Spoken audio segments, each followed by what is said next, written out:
I got my He-Man chessboard, and I got my He-Man sword, so, don't mess with me, that kind of thing. And I've got the whole world spinning around. What I'm going to try and do, I'm going to try and read through my Masters of the Universe storyboards, and hopefully I can make sense of them. And anyone who wanted to understand the potentially greatest movies to ever be made in the history of time can maybe look at my work and think, gee, why aren't we making that movie? Why are we making a bunch of crap in Hollywood that nobody really wants to watch? And that's a whole nother dialogue. Maybe I will get into it at some point in time. But I've got my storyboards in front of me, and I'm going to go through them. I storyboarded 2 Masters of the Universe movies, and that's it. There's only 2.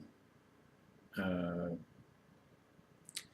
first movie is called Masters of the Universe, He-Man and She-Ra. And the second movie is called Masters of the Universe, Peace and Havoc.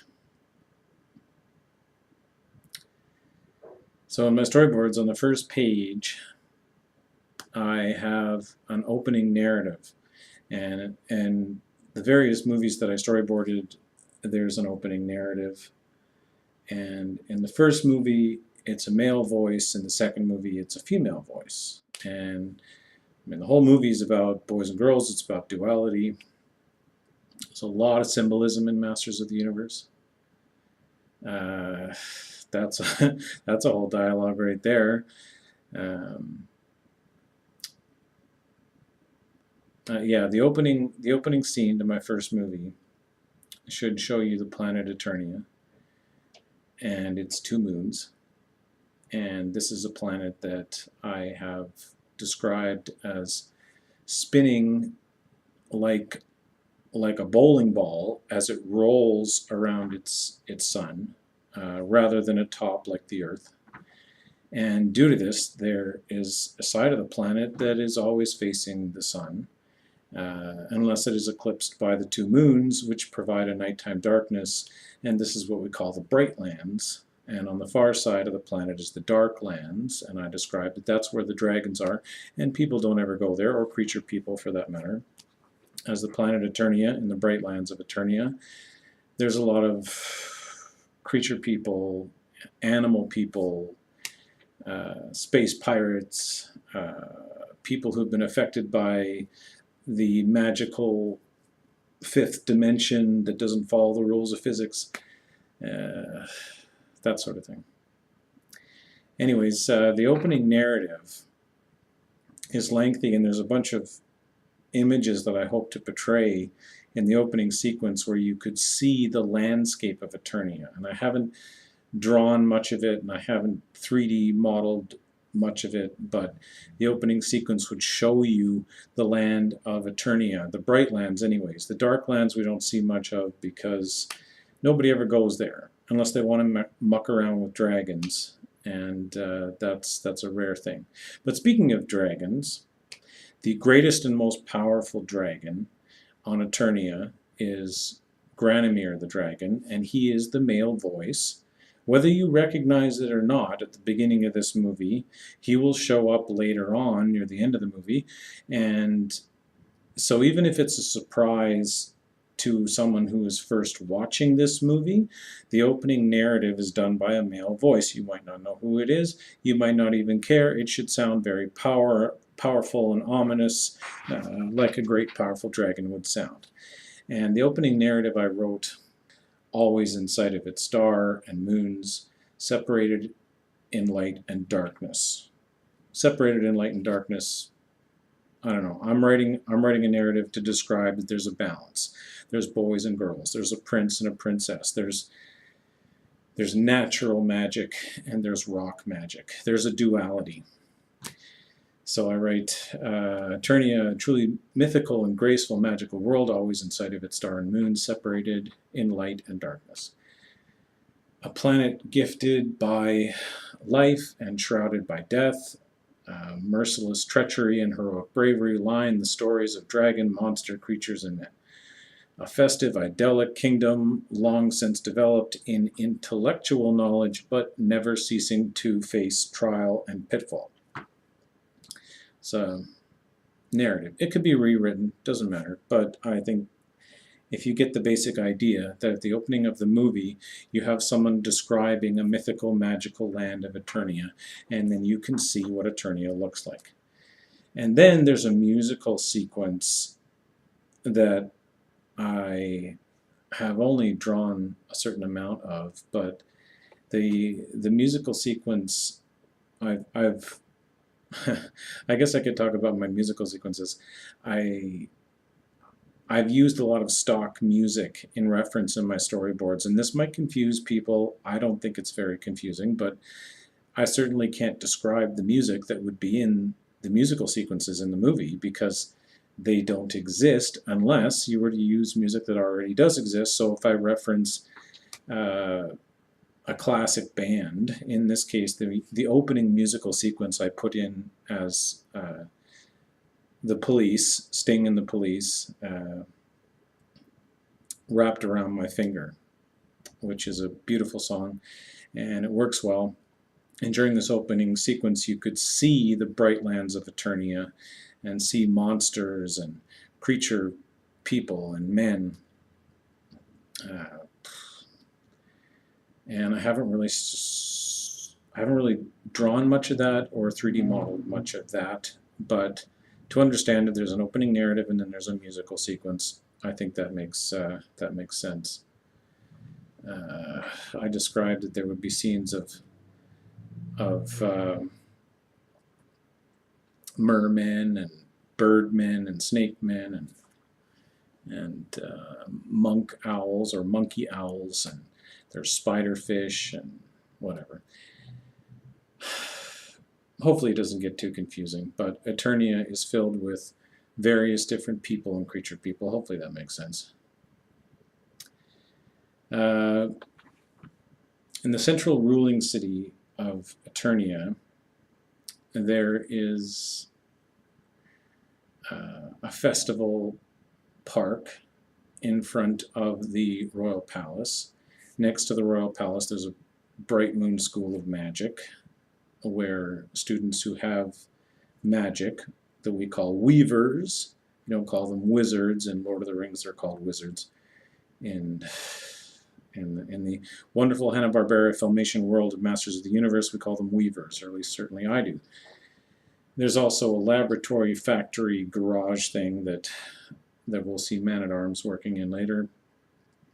And there's also what I called a higher school of learning for privileged students of order, which is in reference to a high school, a higher school of learning. And this is where the story begins. In class, the teacher, who is basically Peekaboo, a peacock lady, Peekaboo, the teacher, is showing gravity equations to a class wherein we see Prince Adam and Princess Adora.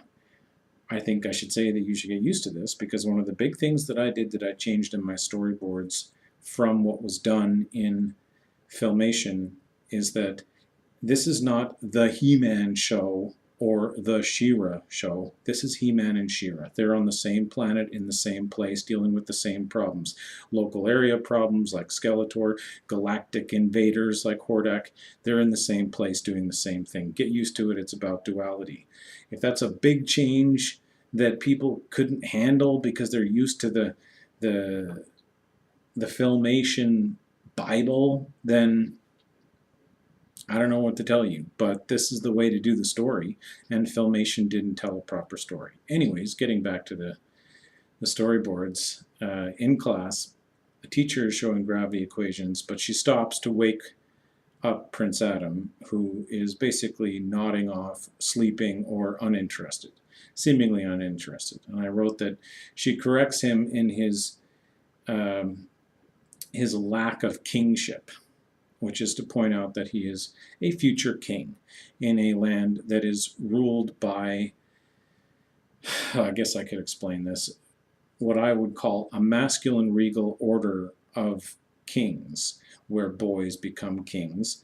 And they are not dictators. There is a council that is based on the regions of Eternia. The Bright Lands are filled with regional authorities. So there are kings who are recognized and unrecognized. There are people that represent certain parts of Eternia that could neither care less what the High King Randor says, but there's a council and there's an attempt to organize the people and creature people of Eternia. Anyways, Peekaboo wakes up Adam from nodding off, and his sister Adora can be seen next to him. She is upset in the front row. Princess Adora, I wrote, Princess Adora has been troubled by her brother for some time, among other troubles.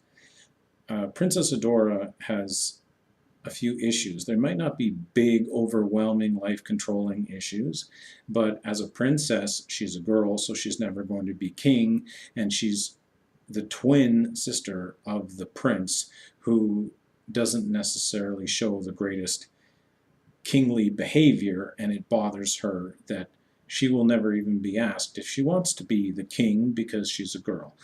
And that sort of feminine strength is something that I hope comes out of her character, with or without a lot of dialogue. So I can describe it, but to see the movie, you would simply notice that Adora is upset by her brother, and she has other troubles in her world. Later on, after the class at the school, there's extracurricular classes where Adam and Adora separate, and they go to different classes. And I described that later on in a defense strategy class, Adam and Tila are fighting with snake staffs. Tila's father, Duncan, is the Royal Guard captain. He is visiting and constantly watching this relationship with Tila and Adam. I don't know what else to describe there. It's something to understand that Adam is trying to impress his father, who's the king. He's trying to impress his would-be girlfriend, Tila, and in some way he will try to impress the kingdom of Eternia in his best efforts along the way. Also at the same time, at the Bright Moon School for Magic, the students are practicing for a performance where they perform their refined magic skills at a festival. And as I described earlier, there is a festival park right in front of the royal palace, because in the central city of Eternia, in the land of Eternia, there is a central city. It's kind of like if you were on Earth and there was a place called Earth City, and that's where the great leaders would meet and discuss the issues of the land. And they call it Earth City. It's kind of like that.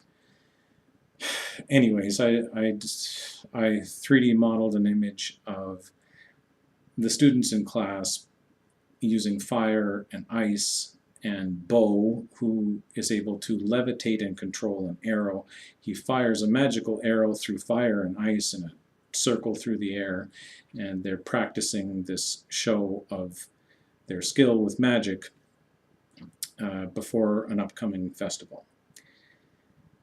And to be clear, I'd like it to come out in the movie very clear, it should be in the dialogue, that the Bright Moon School of Magic is there to actually teach students not to use their magic, that it is dangerous. If you can create fire in midair, you might as well be put into like a gun registry, because it's a very dangerous thing to be able to do.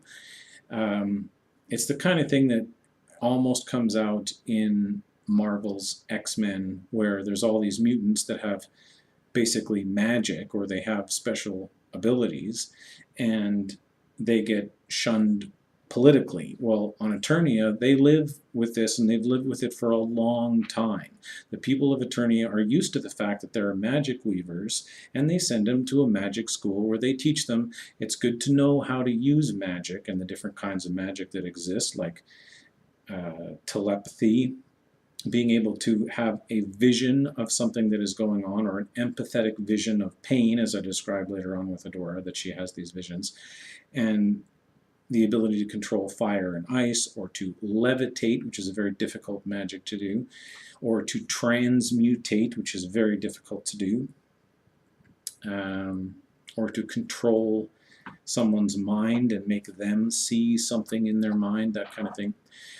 These are skills that get practiced at the Bright Moon School, but they basically teach the students that you should never use these magical abilities unless it's at a festival or unless there is some prescribed reason to do so. Hopefully that makes sense.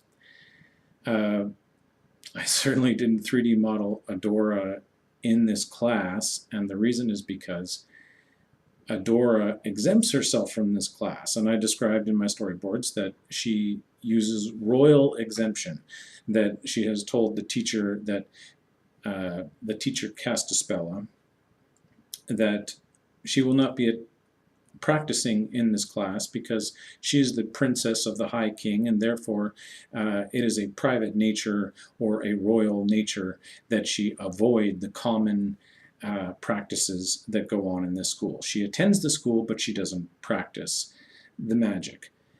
This is really because Adora knows, somewhat secretly, she knows that she's actually a very powerful magic weaver, and she doesn't want anyone to know how powerful she is, how gifted she is with magic. Oppositely, her friend Glimmer has a problem. Glimmer will explain in the dialogue that she never wants to get involved in class because she feels that her form of magic is completely useless, and that what happens to her is that when she gets emotional or afraid, her body sparkles and shines. She has this brightness. She glimmers. And she can't really control it because she's a very weak weaver. She can't control this power. It's like she's almost able to create fire and ice or what have you, but she can't. She can't control it, and when she gets emotional, her body lights up. And I also describe that Adora may be using mind control to actually calm Glimmer down so that she doesn't have these sorts of fits or upset feelings. And Adora, I describe Adora may actually be using mind control to calm her friend Glimmer, but they both avoid class quite a bit. Later on, at a nearby river, I had a scene where Adam and Tila and his friend, the Cringer, named Cat, and I would like to be clear that the creature, and certainly in my work, this is not what was going on in Filmation. This is something I changed. In my work, the creature is called a Cringer, you know, like a Grizzlor or whatever. It is a creature that is named Cat. Its name is Cat because on Eternia there are no cats. A cat is a creature from Earth. Now Adam's mother is from Earth, and at some point in time Adam had taken on this pet that is a Cringer, and it looks like and acts like a cat. And I imagine that at some point in time his mother had said, this Cringer looks like a cat. And Adam said, why don't we call it that? Let's call it Cat. And then eventually you get Battle Cat. That's how I describe the name of this creature that is a Cringer. Anyways, Adam and Tila are fishing for spiderfish. There are no fish on Eternia. There are spider fish. It's like a combination, a cross between a spider and a fish, kind of like a monkey and an owl, which I derived from the character Cowl from Princess of Power. That was a really annoying character, but in my work it's a half monkey, half owl. Anyway, They're catching spiderfish. This is something that Adam likes to do. He likes to sort of avoid things, go out and go fishing. And their calmness gets interrupted by another musical sequence wherein I use Iron Maiden's Gangland, which is very heavy metal. There are scenes here that don't really require any dialogue.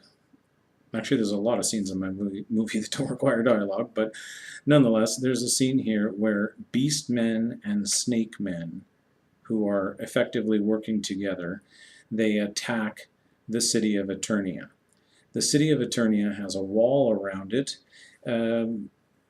Certainly the way that I drew it or the way that I 3D modeled it, it's very flat and simple. The Filmation version of Eternia, which was all a weird pinkish red color, which is very weird, the Filmation Eternia was essentially on an island cliff that had a bridge coming off of it. If you wanted to have a sort of a cliffy area or whatever on one side of this thing, that would make sense. For the whole city to be on a cliff doesn't make a whole lot of sense. I drew it with a wall. There should be a wall on at least one side of the city.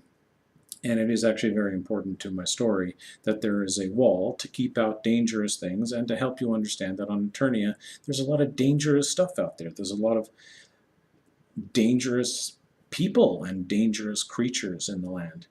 And so there's a wall around the central city, and it gets bombed by a Roton, which we will see is being piloted by Skeletor and his close friend Evil Lyn, the Evil Lyn.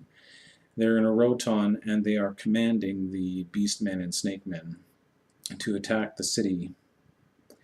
And the royal guards of Eternia are basically only armed with freeze rays.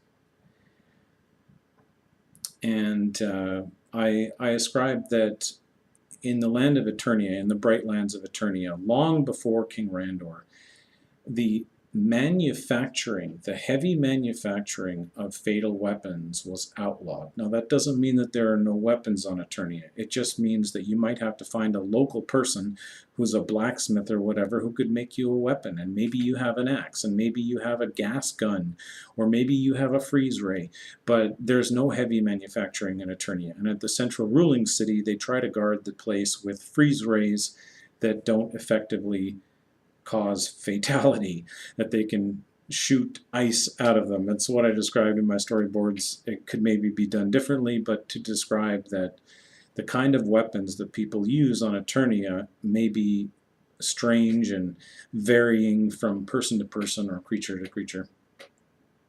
The Snake Men and Beast Men attack the city. They come through a break in the wall, which is bombed by a Roton. And when they get inside the city, they attempt to steal things, because at the central, and as I described, there's a privileged school of order, and there's certain privileged places where people go in the city of Eternia, and there's also advanced technology that's being built there, and the Snake Men, they're not that great at creating advanced technology, so they often steal it. And so they break into Eternia, they push people around, they attack the common citizens, there's some chaos going on. And while there's chaos going on and people being harmed, Adora has a vision from her room. She has a vision of people getting hurt and bad things happening as Beastmen and Snake Men attack the city and steal technology and basically get away with whatever they take. At the same time that Adora is having visions, Adam is trying to join the fight. He wants to run out there. He wants to prove that he's a tough guy. He wants to go fight the Snake Men and the Beast Men, and he is stopped by the royal guards, who tell him, as Duncan would tell him, that he's the prince and he should not be out there risking himself. He should stay in the palace. And he's held back from fighting the Beastmen and Snake Men. Later on, after this attack, there is a meeting of the High Council. And I would describe the Council of Eternia as, again, it's not a dictatorship where, or an imperial rulership where the High King, King Randor, dictates the law to people. It's more that people come to Eternia so that they can discuss their problems with the king, and King Randor will agree or disagree and raise his jug, and they have a good drink and they laugh and they discuss their problems together and they work out solutions at this council table, and anybody can really go to that council table. And so there's a various grouping of farm villagers and some elephant men from the fire brigade, and there is in this particular council room, I would get to this, there is King Hiss. King Hiss has basically been dethroned, and he has come to the council chamber to complain. Hopefully someone will listen to him, although he is mostly ignored for what he complains about because the solution is too difficult. I don't know how else to describe that at this point. Anyway, in this council scene, there's some humor. Orko lets himself into the room, and as I described in my storyboards, that Duncan is there, Duncan the man-at-arms, the chief man-at-arms, the man-at-arms. He tells Adam to keep his cringer in the corner away from the council, that he really shouldn't be bringing a big, huge animal into the council chamber, but whatever. And then Orko lets himself in. Orko, I would try and describe this as best as I can. The kind of magic that is hard to do on Eternia is very easy to do on Trolla, where Orko is from. And Orko is a very classic little blue alien. He very much stands out on Eternia. Now, opposite to him is Queen Marlena, who is an alien because she's from planet Earth. But she doesn't look like an alien on a planet where there are people. Orko is a little blue alien who hovers around because levitation and transmutation, these are very easy things for Orko to do. And I described that he opens up the door, even though the door is meant to slide a certain way. Orko opens up the door by just making it move magically through the air and lets himself into the room. And then Duncan, who is, sort of going back and forth, Duncan is telling Adam, put your cringer in the corner, and then Duncan goes over to tell Orko, no tricks, no games. The Trollans are very proud of their tricks. And Duncan says, no tricks. And Orko says, I want to show everybody this magic trick that he wants to perform at the upcoming festival at Festival Park, where he will make a cake appear. And Duncan tells him, no cakes, this is a council chamber, we're here to talk, we've just been attacked by Skeletor. And Orko wants to tell jokes. And the king is very amused by Orko and says, no, this is great, this is hilarious. And Orko creates a giant cake in the air, and then the cake subsequently explodes. Orko will apologize at some point to explain that his magic doesn't work very good on Eternia, that if he were back at Trolla, his magic would work better. Anyways, the magic does actually work because Duncan gets splattered with cake and everybody laughs except for Duncan. Duncan doesn't laugh. He gets splattered with cake. So it's funny. Anyways, at the same time as this humor is going on, King Hiss is complaining that his kingdom has been taken over by Skeletor, who has somehow got the affection or the kinship of many creature people who follow Skeletor like a leader. And I don't know how much of the dialogue needs to explain why people would actually follow Skeletor. I have trouble putting this into words, but to make a movie you don't necessarily have to explain it in too many words. What would be important to understand is that there is a high king, there is a council chamber of government, and yet here's this Skeletor who's roaming the land, and he has taken over the throne of King Hiss, and the snake people are following him, the beast men are following him. He has connections in the world of the creature people that follow him as a leader.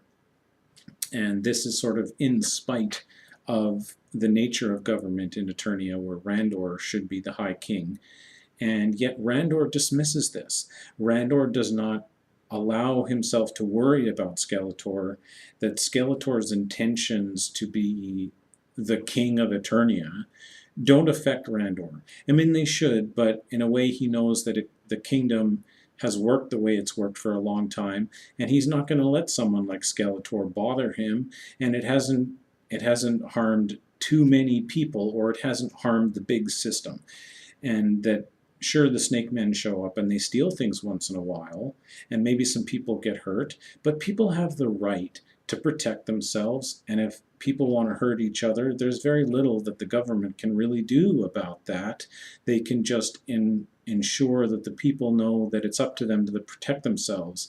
And when someone like King Hiss shows up, and he's no longer the king of the snake people, there's very little that Randor is going to do to reassure him that his kingship is anything other than a title that he gives himself.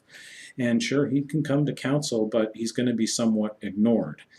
At the same time, Adora can be seen, and she is troubled, as I said earlier, she's troubled by her brother, she's troubled by her magic that she has, and how she really doesn't want anyone to know the kind of magic that she has. And she doesn't like that the former king of the snake people is here complaining about a real local area problem, and Adora might actually put up her hand and say, hey, why don't we talk to Skeletor? Why don't we find out what he wants? Why is he stealing? Why is he organizing the snake men and the beast men? What is he after? But because she's a girl, she's basically told to sort of, stay out of the way, and the boys are chatting, and they drink their drinks, and they laugh, and Man-at-Arms gets splattered with cake, and Adora is basically ignored, the same way that King Hiss is basically ignored. That there's really nothing that can be done to say that there's an answer or that there's a method that could be done differently. It's just that Adora thinks there's some other way to go about this, but she's ignored, so it bothers her. What else could I say?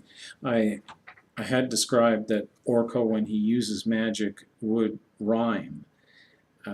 I would like to go on about the Trollans, that on Trolla, everyone has magic. On Eternia, only certain people have magic. And so there's a system in place to try and control or to know who those people are that have magic. On Trolla, everybody has magic, and so there's really no rules in the same way. It's very strange. On Trolla, in fact, they are not proud of their ability to use real magic. They're more proud of their tricks. They're things that they hide up their sleeve, or things they hide in their hat, or pulling a rabbit out of a hat that's a real rabbit. They're actually proud of those kinds of tricks. And when Orko uses real magic, he often uses a rhyme. And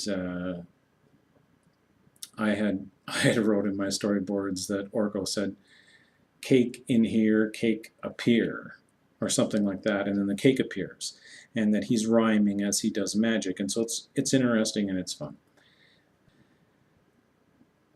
Later on, Adora is troubled, and I wanted to show that one of her troubles is that she feels a great empathy when she has visions of people who are in pain, or creatures who are in pain, and one of those creatures is a flying unicorn. And in my storyboards, I called this a stridor. Now, I know in Filmation a stridor was a big metal horse. I I don't care. If you want to have a metal horse, fine, there's a metal horse.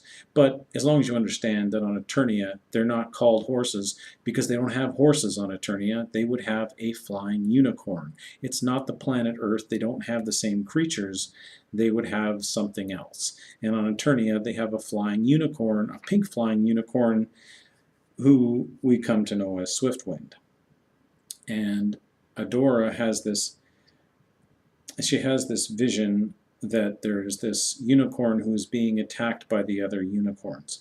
And I described that there is a law in the, I'm going to say stridors because that's what I call them. These stridors have a law called point of horn, which is enforced by their actual horns, and they jab into each other, and their law is about not being slaves to the world of men, that people would try and ride them, and they have a rule amongst themselves that they will not be subjugated by people on the ground, that they're better than that. And they can talk, you know, the Adam's pet cat can talk, and Swiftwind can talk. And their evolution, you might say, is at the point where they've developed speech and they're intelligent enough to have a little bit of rules and to express their emotions, and that they don't want people riding them. And so there is a scene where Adora has a vision of a rider who is knocked off a stridor, and she wants to go and help this creature. She feels for it because Swiftwind doesn't care about those rules, kind of like the princess doesn't care about the rules of the Bright Moon School or the Eternian Kingdom, where girls are just not important, that it's really a boys' kingdom. And she wants to find this creature and help it. And Adora, having these visions, she goes and tells her mother, Marlena. They meet at one point in time, and they're looking out the window, and you can see the damage to the wall where the Roton earlier had bombed the wall, and it's being rebuilt at this point in time. And they're watching from the window of the palace, and Adora explains that she feels she's being suppressed by the magic school, and that she wants to do something with her magic. She wants to go out and help people or creature people like this Stridor. And there could be a long dialogue there about her lack of feminine strength, and that her mother is not necessarily encouraging her, but patient with her, and hopefully it doesn't come across too childish.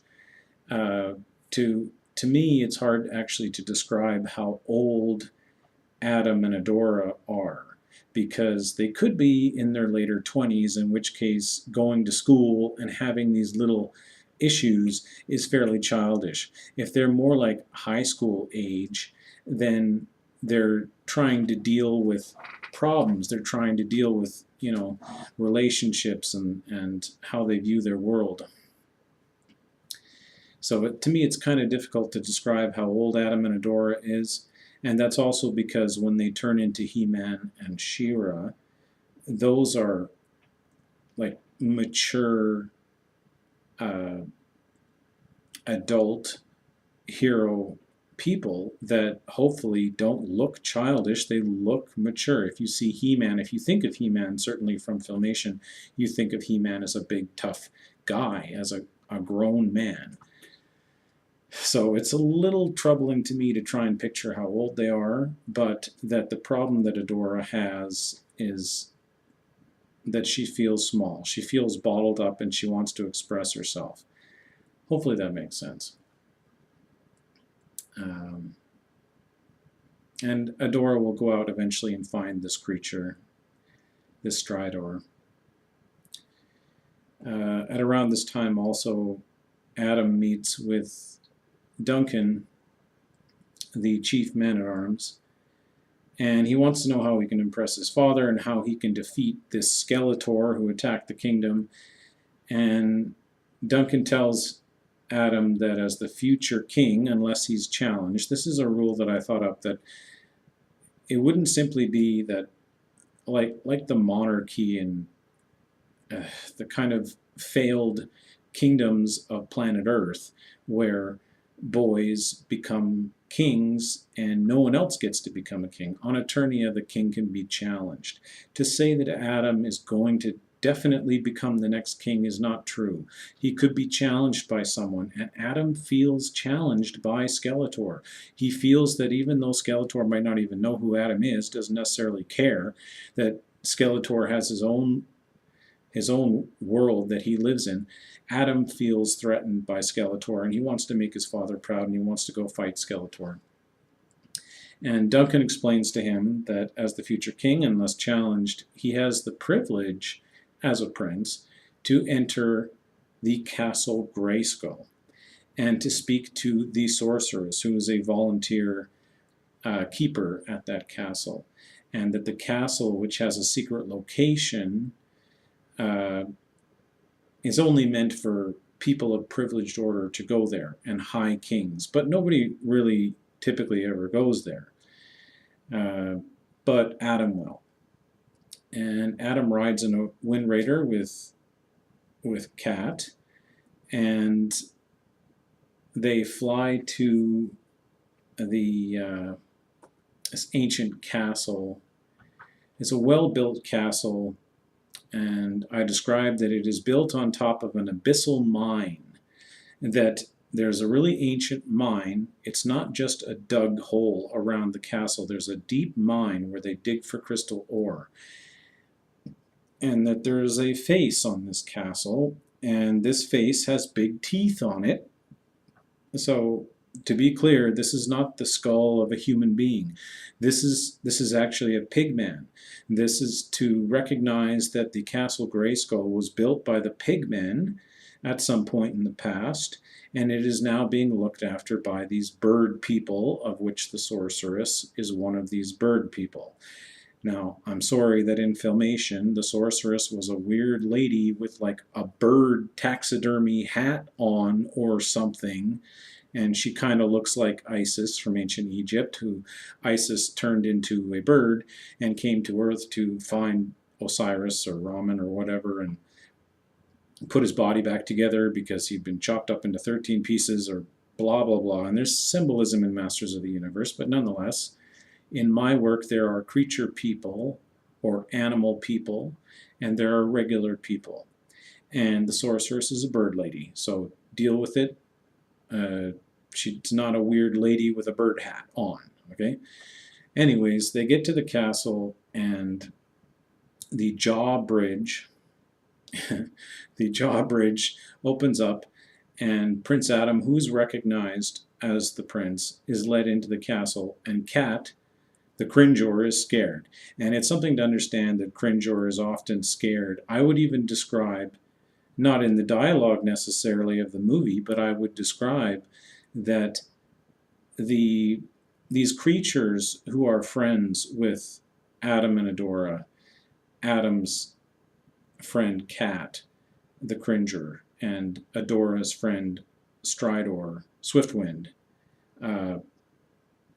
they represent the emotions that our two main characters don't show.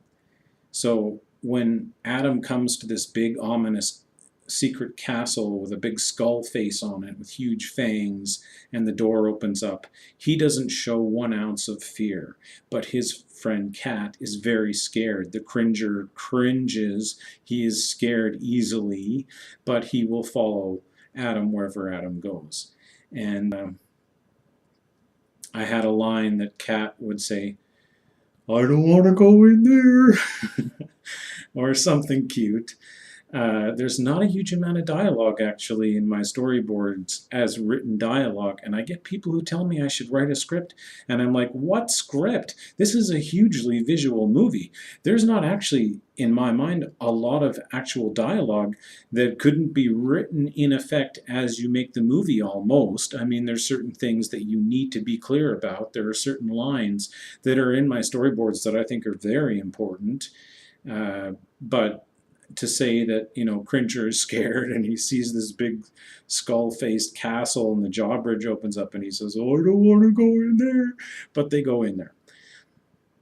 And they are met by a bird lady who may be called the sorceress. As a title, the birdmen who look after the Castle Grayskull welcome the prince inside, and I described that Cat would sort of nod off and sleep, take a little cat nap in the main entranceway somewhere out of the way as Adam goes off to see the inside of the castle. And the sorceress takes Adam to a room where thousands of years of history are written in books in a great library. This would be like the Library of Alexandria if it hadn't burned down. She takes him to these great halls where history is kept of all this knowledge, and certainly if a prince were trying to find answers to how he could protect his kingdom from this Skeletor local area problem, that the answers would be in the books. But Adam isn't interested in sitting around reading. He wants a real solution. And although most people never use the crystal ore that is in the mine beneath the castle, the sorceress takes Adam below and shows him that sometimes these crystals that are dug out of the ground are crafted into shapes. And one of the shapes that's been crafted is a red sword, kind of like, if you remember the Mattel He-Man toy, the He-Man toy had various different colors of swords. The Adam toy came with a red sword. This is where I derived the red crystal ore that comes from under Grayskull that is the He-Man sword. It's red in my work. If you're used to a metal-colored sword that He-Man has, well, I'm sorry, in my work, unless that crystal sword was glazed with a metal coating, it is a crystal from the deep mine underneath Grayskull. And Adam takes this sword, and as soon as he gets this sword and is told how to use it, and I described that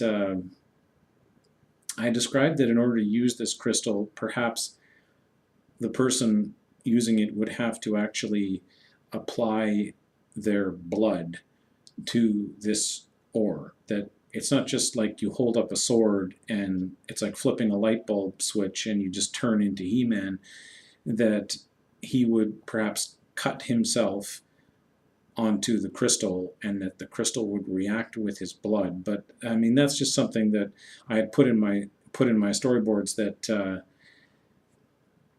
that Adam could use this sword in the method that he has shown how to use it, and that he would apply his blood or his touch to this thing, you know, a certain way of touching it that would turn him into He-Man. And that he holds up this sword and he says, this is the power of Grayskull, and he holds it and he says, I have the power. Now, almost losing my voice. I would almost try and do John Irwin, who said, I have the power. The line, and this is one of those lines that would be in the script. This is not something you can mess around with. When Adam turns into He-Man, he says, I have the power. And basically turning into He-Man is like super steroids. He gets really, really strong.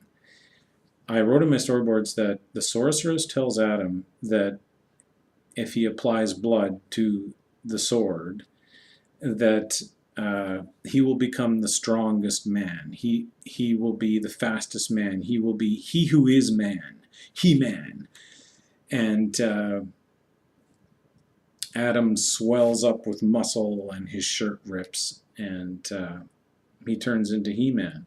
I also described that when he later runs into his Cringer, that Cat Cringer would recognize him even if he looked different because he smells the same. I described in my storyboards that even though Adam, his shirt rips and he turns into He-Man, he's big, and he goes back upstairs to where Cat is, and Cat recognizes him because he smells the same.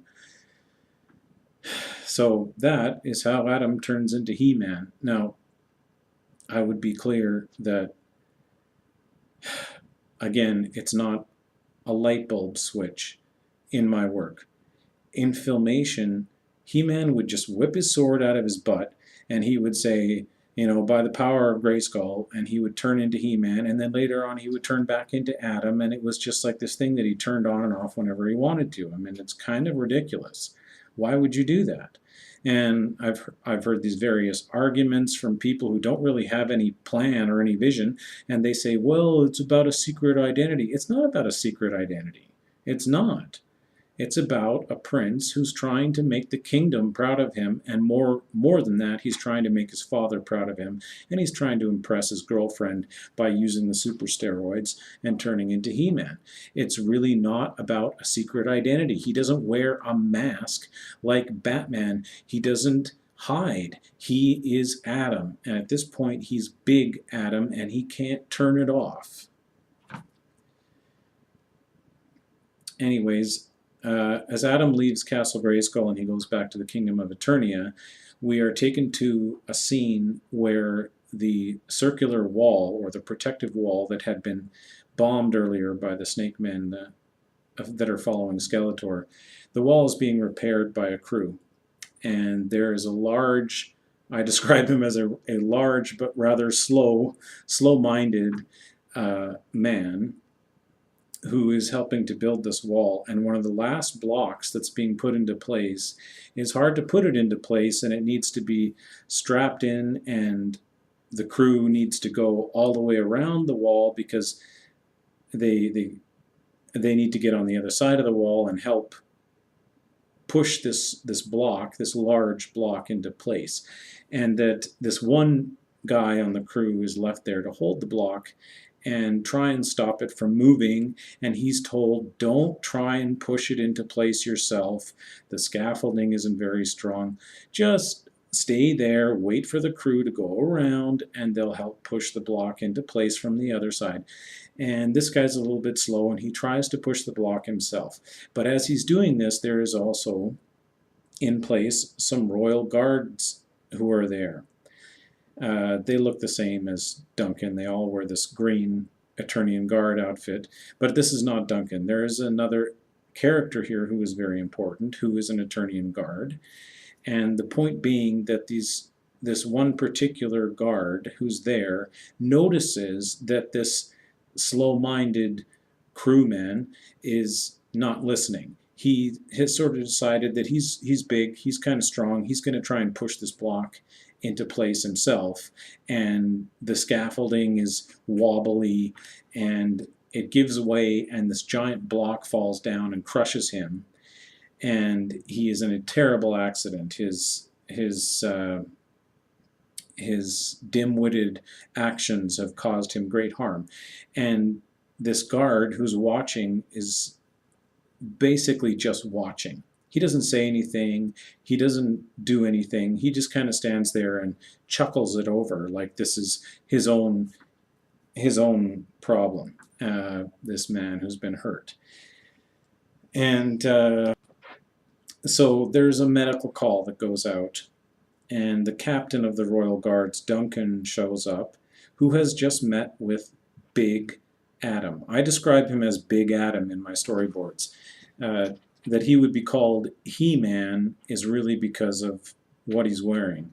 And at this point, he's wearing his ripped pants and his ripped shirt, and Big Adam shows up with Duncan to this accident, and this one particular guard is saying that it was this guy's own dumb fault that he's an idiot and he shouldn't have pushed on the block and he caused himself his own problem, and makes a joke out of it, and doesn't necessarily recognize that this big shirtless guy that he's explaining this really to Duncan, but this guy who's with Duncan is actually the prince of Eternia, and he doesn't take lightly to the fact that this horrible accident has happened and this man is crippled, and that the guard is laughing it off and didn't say anything, didn't say, you know, you shouldn't do that, and try and stop him. And what did he say? What did he do?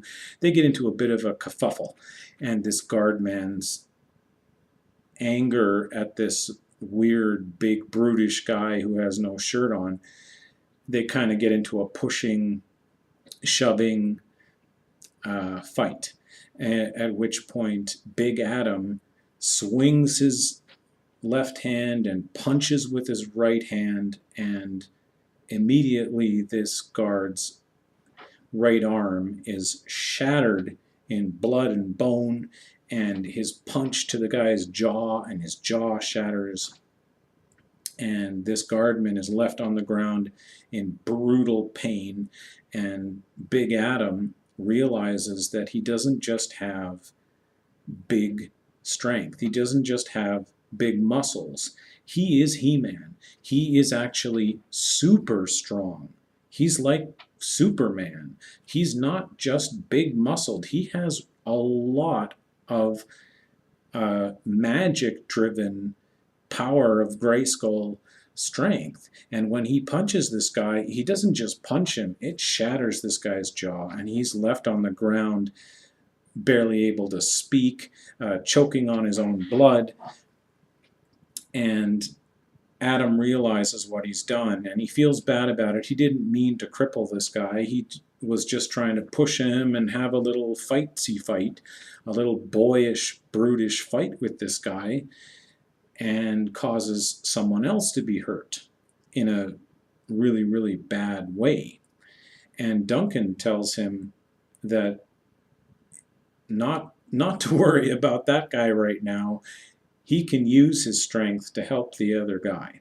And the other guy, who's crushed under this block, he's trapped, and his body is being crushed by this collapsing block of wall.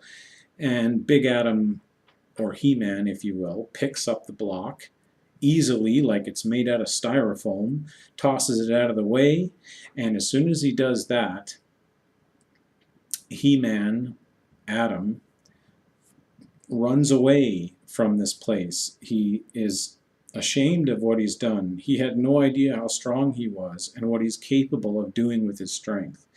And he runs away from the city of Eternia, and he goes on a long, what I call a rampage across the Brightlands, which is a musical sequence. And I would add to this that at this moment, He-Man, Adam, has created both an enduring friend and a bitter enemy at the same time, of these two men who are not dead, but they are in terrible, nearly fatal condition, and will be brought to the Eternian Hospital, which I describe as a cybernetics and advanced science hospital in the city of Eternia. So He-Man goes on a rampage, or Adam, if you will, Big Adam, goes on a rampage. And there's a musical sequence here, which is again Iron Maiden. I use Iron Maiden a lot. The song is Power Slave, which was a great album that Iron Maiden did. I almost thought of using something like Moonchild, but that's just because in the song Moonchild, there's actually a reference to Skeletor. The Skeletor. It's in the lyrics. Anyways, there's a musical sequence that's heavy metal, it's Iron Maiden, and He-Man basically discovers himself. And He-Man runs through the sands of time, which is at a central part of Eternia that's always facing the sun. It's always sandy and hot there, and he finds a shield that has a red iron cross on it. You don't have to go into any dialogue about the Templar Knights, the Temple of Man, like He-Man. You don't have to get into that. You don't have to get into symbolism and what the Iron Cross means and if it has something to do with archaeoastronomy and that these intersecting circles or this sacred geometry that's in the Iron Cross, that it's representative of something, doesn't matter. He-Man finds a shield in the desert next to a soldier. He doesn't know who this soldier is. This guy's been there for a long time. His bones are rotted. He-Man takes this shield, and with his super strength, he bends the metal of the shield and turns it into a chest piece that he wears over his shoulders, around his chest, to hold his sword into place, because up until now, he's had his sword tied around his waist by his ripped shirt, and that's just not going to do. He's got to have woolly underwear that he makes from this, fighting a grizzlor, taking its fur and making woolly underwear, and he makes the classic He-Man shoulder piece to hold his sword in place from a shield that may be from some ancient Templar knight. Who knows? If Marlena came to Eternia through a magical porthole, I mean, you could say whatever, a wormhole, whatever you want to say, Marlena came to Eternia from Earth. This means that in the past, throughout thousands of years of Eternia's history, people from Earth probably came to Eternia. That's why there are people on Eternia. Amidst this weird evolutionary boiling pot of animal people and creature people, there are real people. He runs through the tangled forests where he chops trees. He fights a spiked grizzlor. And I understand there was a character in Filmation called Grizzlor. Well, I use the term spiked grizzlor. What that is to me is, again, it's a mixture of two creatures. It is a grizzly bear and a dinosaur. It's basically a cross between a dinosaur and a grizzly bear. It's a spiked grizzlor. Deal with it. That's what I call it. He-Man fights this creature. It has fur on it, which he will later turn into his furry underpants. The classic He-Man furry underpants are made from the fur of this grizzlor. So anyways, we follow He-Man running across Eternia on a rampage with Cat, who is scared. Cat is always looking afraid, but he will follow Adam wherever Adam goes. And there's a scene where he fights a cycloptopus, and he swims around in the water so fast that it creates a whirlwind in the water, and He-Man rides the wave and grabs this creature and tosses it out of the water, and Cat jumps up and down, and it's a musical sequence. So there's no dialogue here. This is just Iron Maiden and He-Man running across the Bright Lands, finding a shield, fighting monsters, proving to himself that he's a big tough guy, that he can handle his super strength. And I had a scene where he was throwing rocks at wolf bats.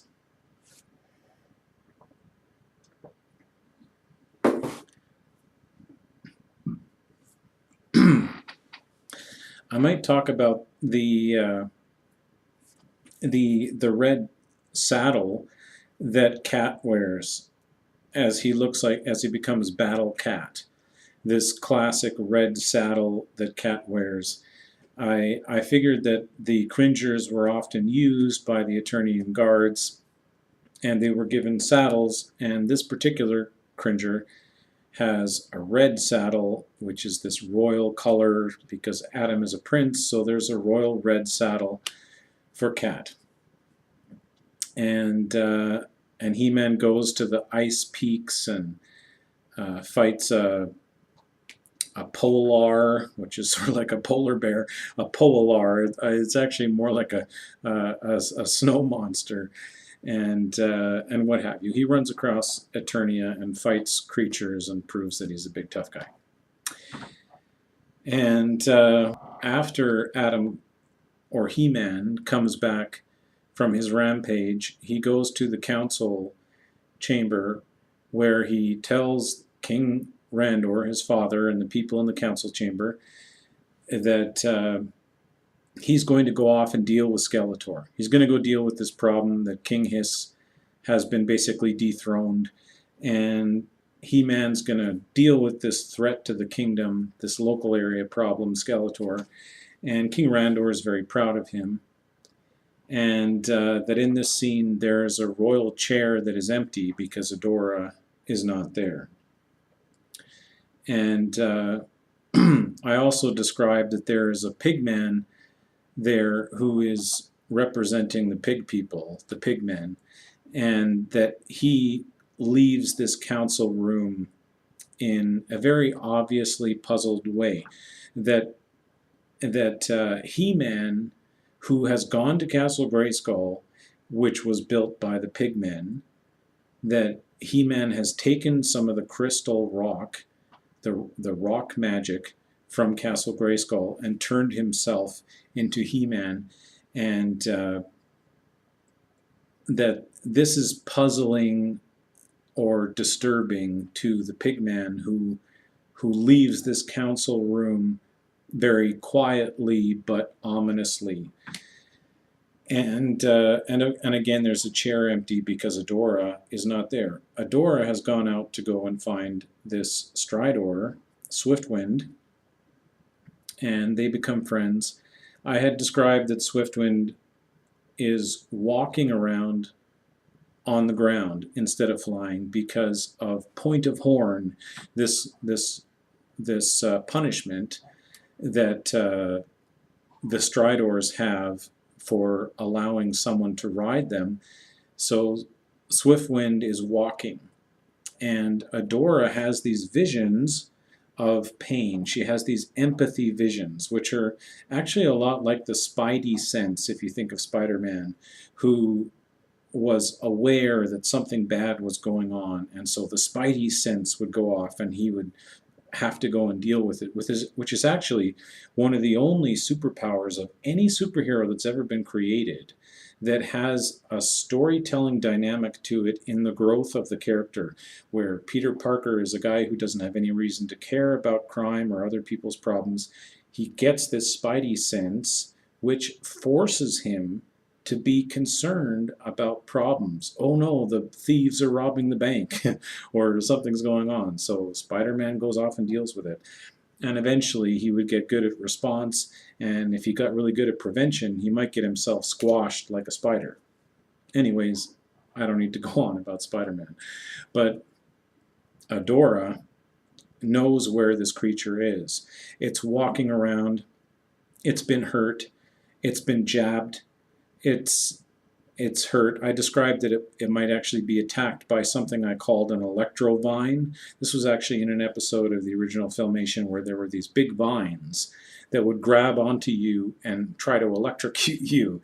They were like an electric eel, but it's a plant. It's a big plant that grabs you and tries to electrocute you, and that this Stridor is walking around and being attacked by electro-vines.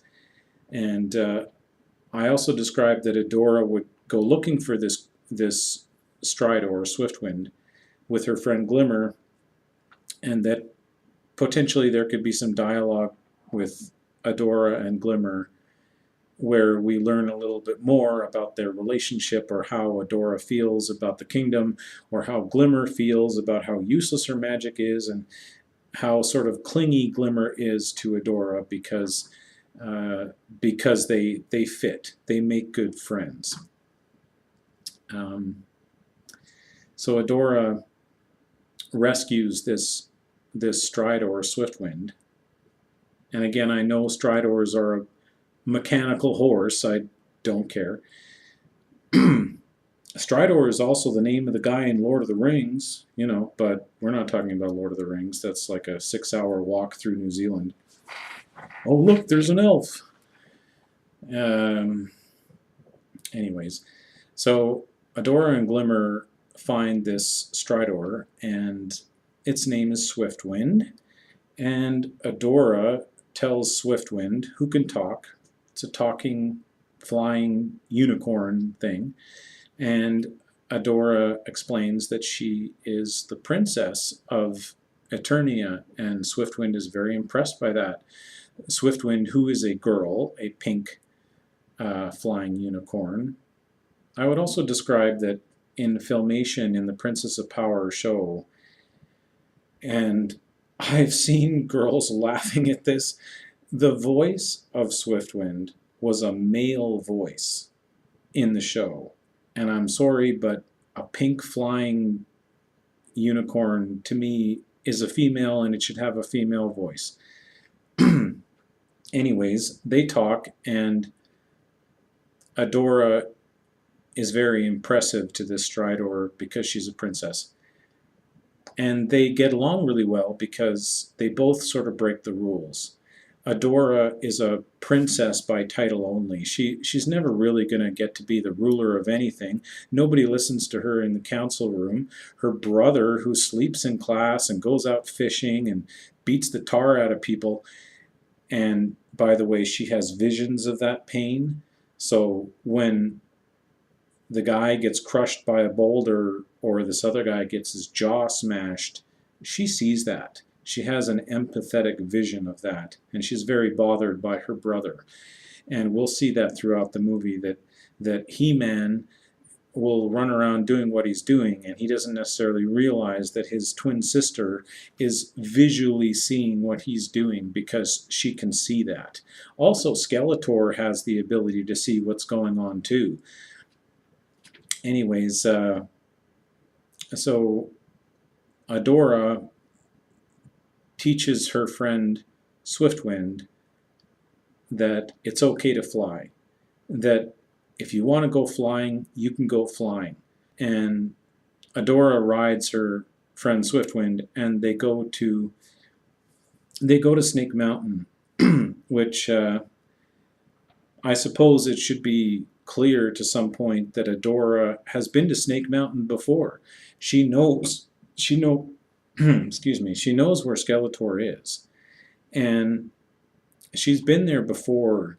And in fact, Skeletor is teaching her how to use her magic. She goes to Bright Moon School, where she's taught basically not to use magic, but she doesn't really get involved. When she really gets taught how to use magic, it's because she goes and visits Skeletor at Snake Mountain. And I'm sorry if this is difficult for people to grasp the idea that Adora would be taught how to use magic by Skeletor, who has a demon-looking skull for a face, and what have you, and that Adora learns magic from Skeletor. I'm sorry if that's hard to grasp, but it makes a lot of sense. She goes to Skeletor, and Skeletor teaches her how to use magic. And maybe I would put a note in here about Skeletor losing his face. I had described that the evil Lynn was actually Lynn Hiss, the snake lady daughter of King Hiss, and that through some effort in the past where Skeletor had become friendly with the snake people and took over the throne of King Hiss, that he had developed some relationship with Lynn Hiss, and that she was a snake lady, but she perhaps didn't want to look like a snake. She wanted to look like a human girl, and that Skeletor used transmutational magic to make her look more human. And that in his effort to do this magic, which is very difficult to do on Eternia, and again, if you were a little blue alien from Trala and you tried to do transmutational magic and you were on Trala, it would be the easiest kind of magic there is. But it's difficult to do on Eternia, and Skeletor had used this magic to make this snake lady look more human, and in this process it backfired essentially, and he loses his own humanity. He loses his face. He loses his face in exchange that she gets the face of a human. And so we get Skeletor, and he has a skull for a face. Now, I don't know if you like that backstory or not. I don't really care. I think it's beautiful. I think it describes a lot, and it certainly makes for a reason, and I'm desperate for reasons, why people follow Skeletor. Now, if you watch Filmation and you see Evil Lynn and she's buddying up with Skeletor, I'm sorry, but I have trouble understanding why. Why would someone want to be friends with Skeletor? He's odd. So you have to create a story wherein Skeletor has the interests of the creature people in mind, and he has an interest in becoming a ruler of Eternia, which is not a conqueror. He basically wants to be the High King, and that is not a destructive attitude. What Hordak does, and we'll get to Hordak much later, he's in the second movie. Hordak is a galactic invader who wants to usurp the planet. He doesn't want to look after the government. He doesn't want to look after the people. He wants to take what he wants and leave. That's a bad guy, and you need to fight that with everything you've got. Skeletor wants to rule Eternia. That takes a leadership mind. Moving past that, Adora is being taught how to use magic, and she's basically becoming She-Ra. This is done with the help of a merman.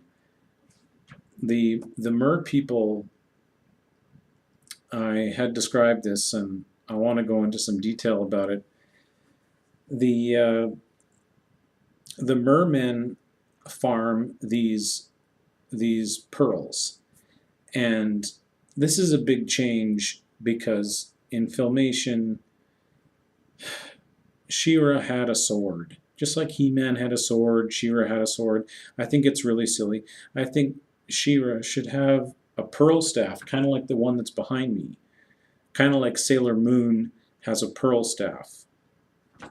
And this pearl, which you can see behind the Havoc staff, if you look at Skeletor in Filmation, you will see that he has a staff with a weird skull on it with bones, kind of like some kind of voodoo or something, and behind that there is a pearl.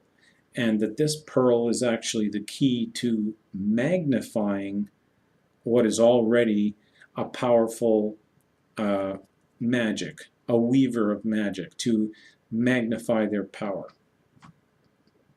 So Skeletor takes Adora to meet a merman who has a pearl, which are farmed from deep under the ocean, and these pearls, they use the magic of the moons and the planets, and they magnify a person's magic, a weaver of magic. And Adora becomes She-Ra, and as her brother becomes He-Man, he says, "I have the power." And I had written in my storyboards that when Adora magnifies her magic, she says, "I am the power," essentially to mock her brother in a way. And she has an issue with her brother. And so Adora becomes She-Ra through the help of Skeletor. Hopefully you can deal with that. The idea that Adora was kidnapped as a little baby by Hordak is really, it's a ridiculous story. It made a certain amount of sense in, if you remember, there was a video game in the 80s called King's Quest, and there was a story in that where the little baby girl was stolen. And every time I think of Hordak snatching a little child for no reason at all, I think of this storyline in this Sierra game from the 80s. It was a PC game that was called King's Quest. And anyways, I won't dwell on that, but in my work, Adora and Adam are on the same planet, in the same place, dealing with the same problems. And they, to an extent, consider each other a problem.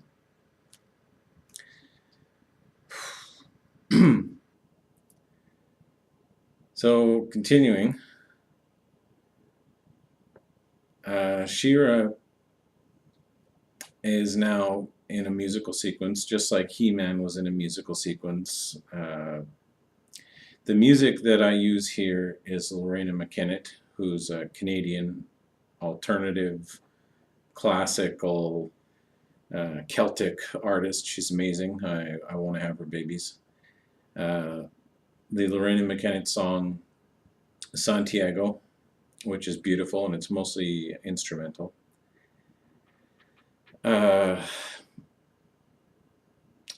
has just become She-Ra, and she leaves Snake Mountain, and she flies around Eternia, or she basically flies back home to Eternia City, where she tries to make herself known.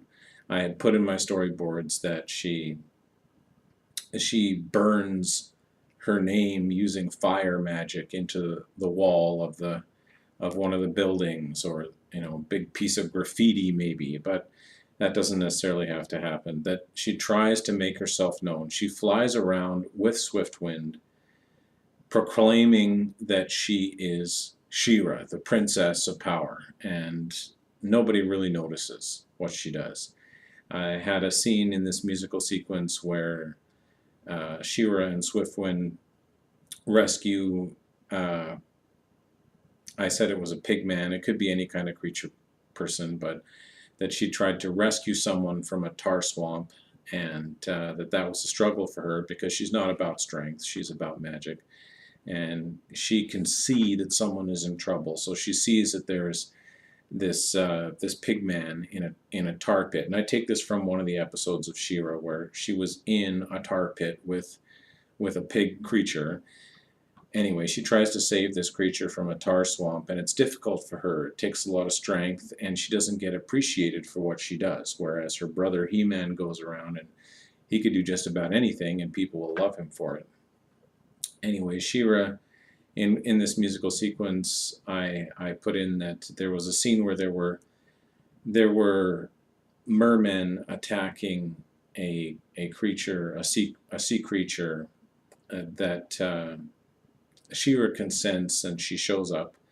She uses her magic to make Swiftwind fly faster, and so I kind of described that as like a jet engine, that there would be this ball of fire behind Swiftwind as She-Ra was flying around, and that She-Ra flies to where these mermen are attacking a creature, and she casts them into ice, and she stops them from attacking this creature.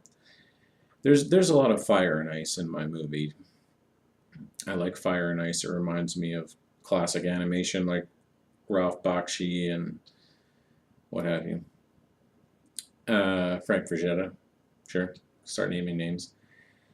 Anyways, I want to show, like, again, it's outfits, right? That you have Adam is wearing no shirt, and then he makes himself a chess piece. Well, Adora does the same thing. She eventually is wearing this white sort of dress gown, and she gets herself a cape, and she'll eventually make herself a belt or something and have that sun symbol or flower, golden flower or sun or whatever it's representative. I think there's definitely a symbol there when you have She-Ra, like Ra, the sun god, and she has like a golden flower or a sun thing on her chest. That, I don't know. Anyways, she'll eventually have that full outfit. Now,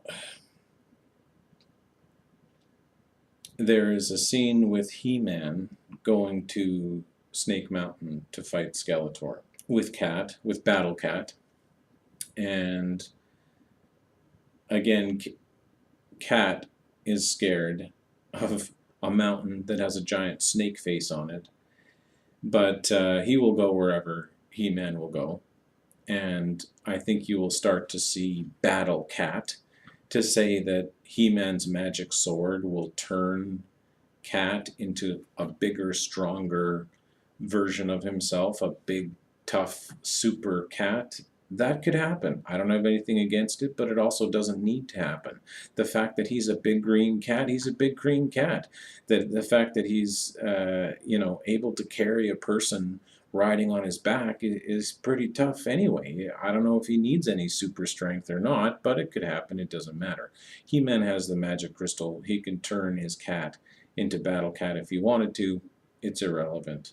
What's relevant is that Cat shows the emotions that He-Man doesn't show. So when He-Man approaches Snake Mountain, he shows no fear, but Cat is scared. He's a cringer. He cringes. Same thing, but emotionally opposite with Swiftwind.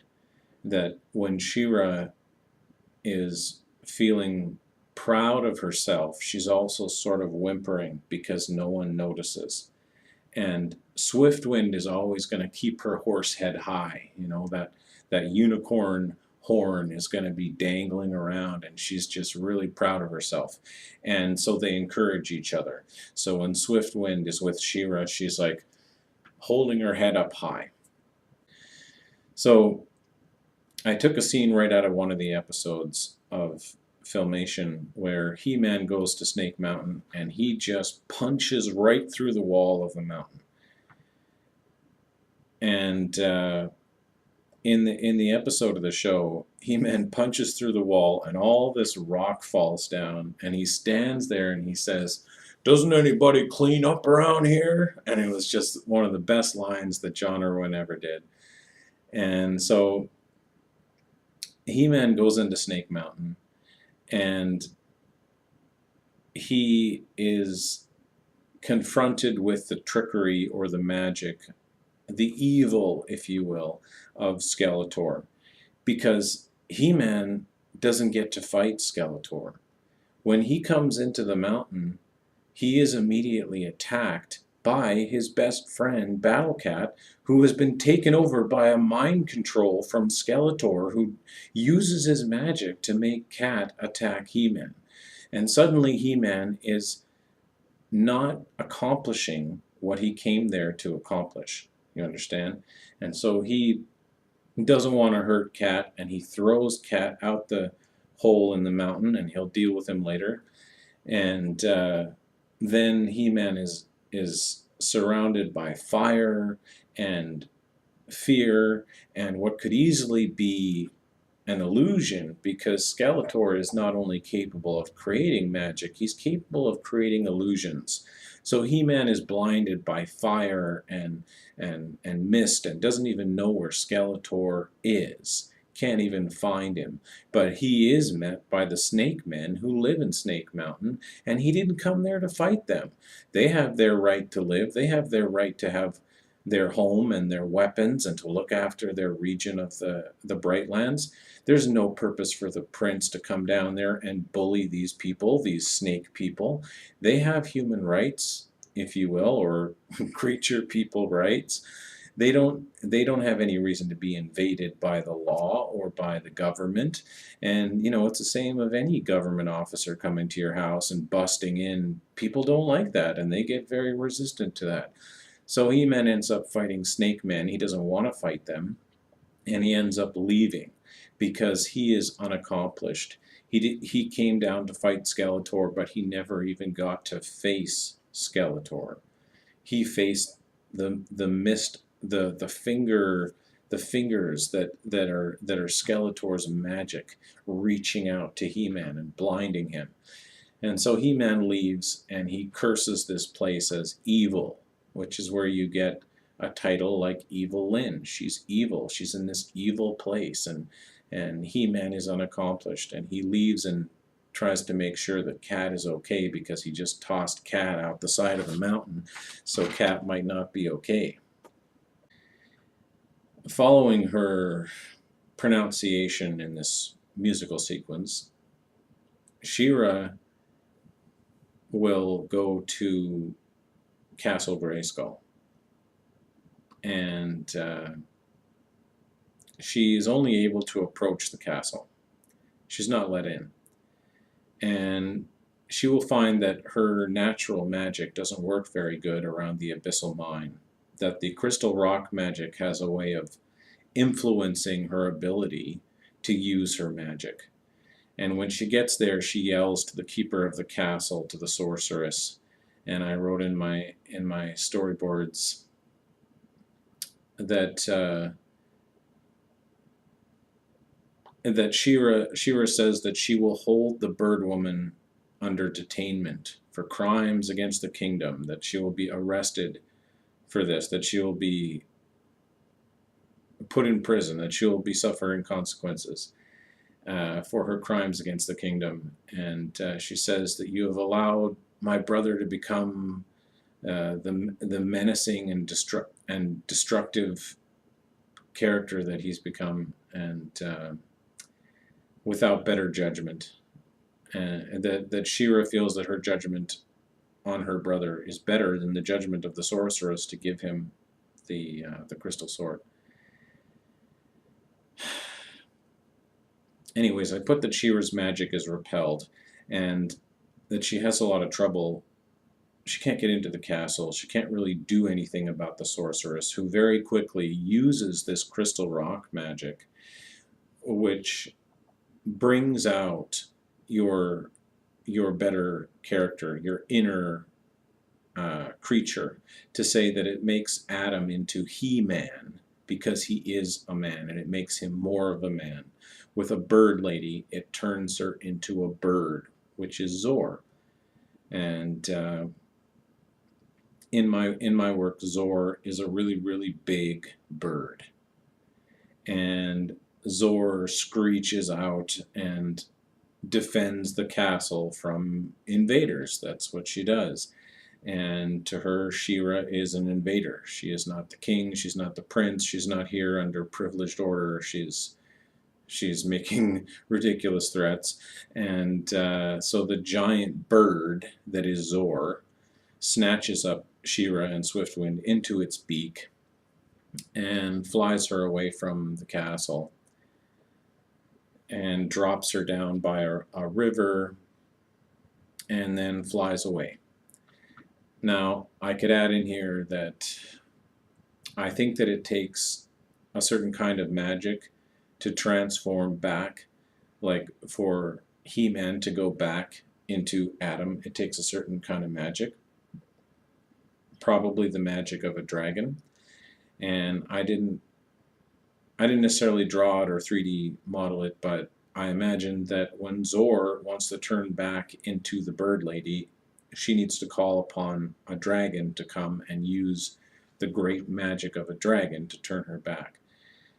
But I didn't put that into my storyboards. I didn't draw it because it's almost like if it were a mystery and we didn't know how she knew how to transform back, then you'd have to go back to Grayskull to figure out what the secret is to transforming back from He-Man into Adam or whatever. If you used the crystal rock and someone showed you how to use it and you turned into He-Man, how do you turn it off?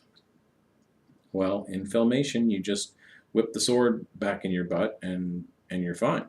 But in my work, it takes an effort, and I believe that that is the power of a dragon that will do that. Whether we see that after Zor turns around and flies away, I don't know. Anyways, there's another musical sequence following this, which is Lorena McKenna again. Shira has been knocked down, and she feels very sad. And she travels back to the city with Swiftwind, and Swiftwind is immediately roped up by the Eternian Guard and put into a barn, essentially a place where you put animals. And the princess is basically told to, stay out of trouble. And what's going on when she comes back to the city after her effort to try and pronounce herself. What's going on at the city is that the festival is happening. And on the main stage of the festival is He-Man, who is demonstrating how strong he is. He's throwing axes at a target that is just like any regular wooden target that's mounted on like a cement or a stone mount, and his axes go straight through the target and chop the stone, and the audience is just cheering for He-Man. They love He-Man. They're all like, rah, rah, He-Man. And Adora is left to sit in the corner of the festival and feel sorry for herself. And I find that to be a bit of a sad scene. And I won't dwell on it too much, but to understand that there is an issue between the brother and sister, and that this might really erupt at some point in time, is hopefully going to be visually clear in the movie. There's only so much you could do with dialogue to express how Adora feels about Adam, or She-Ra and He-Man, how they feel about each other, and why they don't necessarily get along at a certain point in time, which isn't to say that they always hate each other. They've been living together their whole lives. At least in my work, they've been living together their whole lives. They just, maybe at this point in time, they don't get along.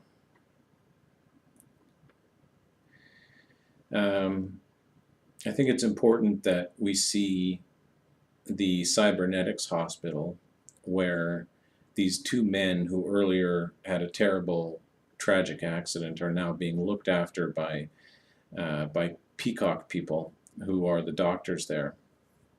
The one man is missing his jaw and his arm, and the other man, his legs are broken. He's been mangled. He may even have a crooked neck bone or a spinal disc that's been slipped out. They're in terrible condition, and Adora can sense this pain, and this is bothering her because she, to an extent, she blames her brother for this madness. And back in the city, Adora, or She-Ra, is being scorned by Castaspella, her teacher at Bright Moon, who tells her that she shouldn't be using a pearl, a magic pearl that Skeletor gave her, that she shouldn't be using that kind of magic in Eternia, that this is against the rules, that you're not supposed to use your magic for fun or for maliciousness. You're supposed to not use your magic. So she gets no reward for her effort to try and make herself stronger and to show how strong she is. She gets put down for that. And as well, there is a scene where I show He-Man and Cat sort of reminiscing in the middle of nowhere, with He-Man just kind of sitting against, the grass and the trees, and Cat is sorry. And I put in here, the cat says he's sorry for scratching. And if you've ever been scratched by a cat, then you'll know the kind of patience that you have to have when you have a pet that occasionally attacks you. Anyways, moving on in the story, and I would like to mention that there are other scenes that could happen. It depends on how long you want the movie to be. I mean, you could add in, as I was saying before, the fifth dimension and space pirates and galactic patrolmen and whatever. You can throw things in there that are more or less TV show ideas. But the big movie idea is about He-Man and She-Ra. It's about their struggles to understand who they are and to live together on this planet with the problems that are on that planet. And getting back to that story, the next day after the festival, an old lady in a red robe, a weaver, in fact, if you will, shadowed by this image of an old lady. This is She-Ra, who has taken Swiftwind in a cart and left the city with a cart. She's actually taken one of the men from the hospital with her, and she takes him to Skeletor. And Skeletor he might not be the best person to bring an injured man to, but if it's something to understand, again, I struggle to find reasons why anyone would follow Skeletor. Maybe he's actually not the meanest person in the world, and he has a certain amount of compassion for people who are injured, and he can use his magic, and he can use the capability of the Snake Men to help this guy.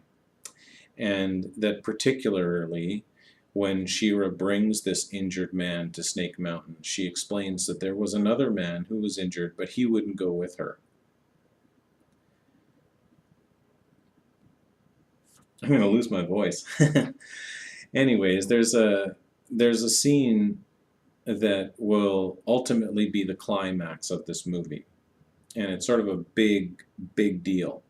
And it all takes place at Castle Grayskull. And it begins with King Randor getting a call from Castle Grayskull where the pigmen have formed a small army and they have attacked the castle and taken it over and booted out the bird people that were in there because they are unaccepting of the prince taking the crystal magic from the castle and using it for his own means. And so they are demanding the presence of the king. And so King Randor goes to Castle Grayskull where he is escorted by another Wind Raider and his guardsmen are shot at. But he's allowed to land the Wind Raider. And King Randor meets with this character that I invented, and I call him King Chomp. Kind of like King Hiss is the king of the snake people. Well, the king of the pig people is King Chomp. Okay? And King Chomp has a piece of paper, which is an allotments contract that was signed by a prior king. This is a declaration that had been established long ago. And the pig people have held true to this contract that allows for the protection and the monitoring of Castle Grayskull. And that they are upset by the flamboyant use, the fabulous secret powers of Adam. They're bothered by that. And they tell the king that this contract is no longer valid. And King Chomp lights it on fire and drops it into the abyss. And just as he does that, just in the nick of time, He-Man comes running like a bolt of lightning and jumps into the abyss after this contract, which is, again, another brazen attempt by He-Man to accomplish something that might not get accomplished the way that he would like. He jumps into the abyss after this piece of paper, and by the time he climbs out of the abyss, he's only holding on to a pile of ash in his hand, and it's really pathetic. And Kat has come all this way as well and greets him as he climbs out of the abyss.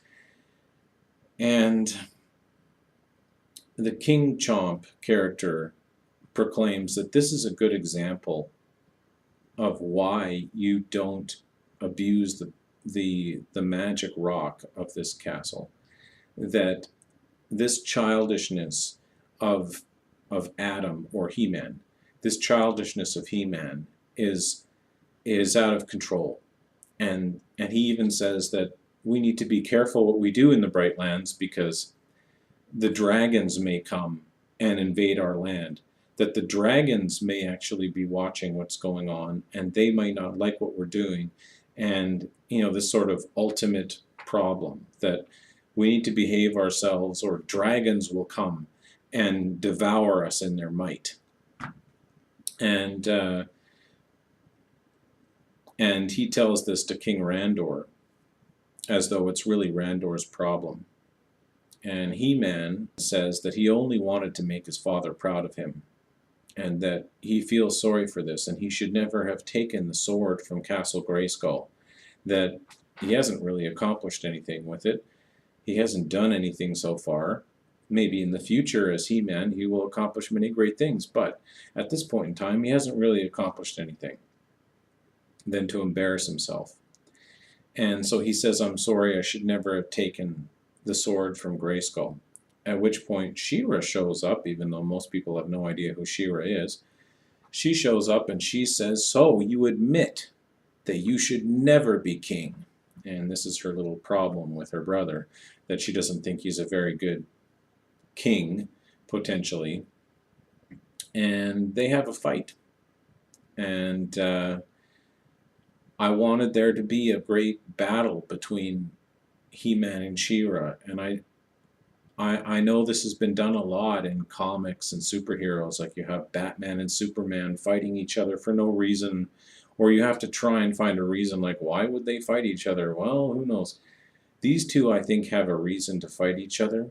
They just don't have a reason to kill each other.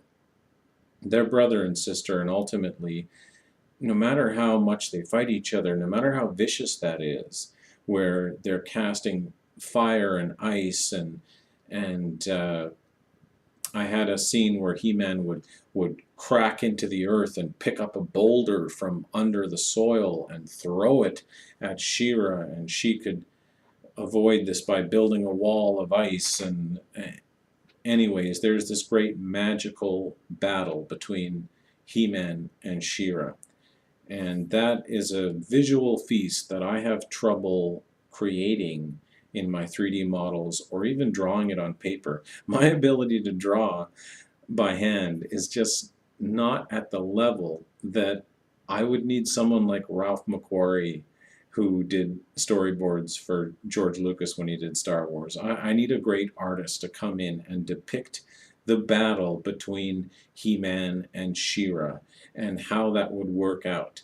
And I can make references to other animations where great characters were fighting each other, and there was just clouds of environment, like the sun and the clouds just moving out of the way of these two giants, these two superpowered characters who decide to fight each other, who are new with their power. It's new to He-Man to have super strength. It's new to She-Ra to have the magnification of her magic, and they're expressing it in the wrong way. They fight each other, and eventually they stop fighting each other, and they sort of come whimpering back to King Randor, who's very upset. And this is all taking place in front of the bird people and the pig people, who are also very upset and dismayed by this ridiculousness of the prince and the princess, He-Man and She-Ra, fighting each other over seemingly nothing. And King Randor makes a decree. He commands them to go to the land of the dragons and see Granomir, the greatest and most powerful dragon, and that ultimately their fate will be decided there. And if they have to fight to stay alive, or if they get killed by the dragons, then so be it. But they will not damage the good name of King Randor and his kingdom, and they will not abuse the magic that exists on planet Eternia. And it is one planet. It is the Bright Lands and the Dark Lands. And so He-Man and She-Ra, they go to a ship that is the Talon Flyer. Of course, this is based on the vehicle, the Talon Fighter, that Mattel had, but it's not a fighter, it's a flyer. It's a Talon Flyer, and it's basically a high-powered rocket, and it has certain destinations that it can go to. And I described this vehicle as a vehicle that can go into outer space if it needed to, and that it has certain pre-planned destinations programmed into it. So this is not a thing that you just get in with a joystick or a steering wheel and that you fly it wherever you want to go. That this thing actually only goes to certain places. And one of the places that it's predestined to go to is to the home of Granomir the dragon, who lives in the Darklands. And Granomir the dragon is, as I described, the oldest and most powerful dragon, and possibly the wisest dragon. A better description to me of the dragons is that they have a big belly full of gas, and that this is a biological development to help them to float as they fly, that they have a belly full of gas. It makes them light and it allows them to fly around. But it's problematic when they sleep, and they don't want to start floating around when they're sleeping. And that the dragons are so magical that their dreams are better than real life. And that I describe the dragons as mostly living underground. And that the reason why there's all this lava rivers and darkness in the Darklands is not just because the planet is turned away from the sun, but because the dragons dig through the ground so much that they have created lava pits and volcano eruptions, and the dragons just basically deal with it.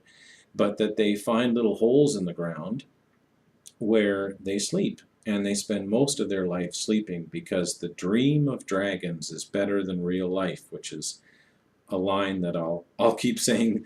It's my own line. I have it in my storyboards. The dream of dragons is better than real life, and hopefully that'll be quoted long beyond my grave, and it'll be tacked into my gravestone. It'll say the dream of dragons.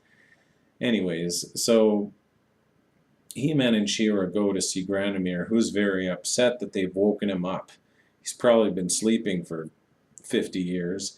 And he's very annoyed by these two, and he may even explain in the dialogue, so the audience understands, that dragons don't really require food. They don't require consumption.